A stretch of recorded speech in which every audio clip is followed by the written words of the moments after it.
পরিবারকে ভালো রাখতে স্বপ্নের দেশে পৌঁছানোর রঙিন স্বপ্ন নিয়ে ঘর ছেড়েছিলেন ১৮ জন বাংলাদেশি যুবক। সেই স্বপ্ন ভূমধ্যসাগরের নোনা জলে বিলীন হয়ে গেছে। ইউরোপে পাড়ি জমানোর উদ্দেশ্যে লিবিয়া থেকে গত ২১ মার্চ ৪৮ জন ভিনদেশি নৌকায় করে যাত্রা করেন।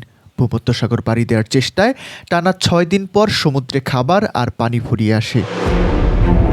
পিপাসায় ছটফট করতে করতে শেষ পর্যন্ত মৃত্যুর কোলে ঢলে পড়েছিল ২২ জন। পাচারকারীদের নির্দেশে সেই নিথর দেহগুলোকে ছুঁড়ে ফেলে দেওয়া হয় অতল সমুদ্রে। এর মধ্যে ১৮ জন বাংলাদেশি, যার ১০ জনেরই বাড়ি সুনামগঞ্জে। পাচারকারীদের প্রলোভন আর অনিয়মিত পথে ইউরোপে যাওয়ার এই ভয়াবহ নেশা আজ কেড়ে নিল ১৮টি তাজা প্রাণ।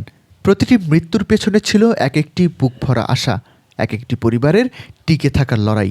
কিন্তু ভূমধ্যসাগর আর কত লাশের ভার বইলে বাংলাদেশের এই প্রবাসীদের হুঁশ ফিরবে?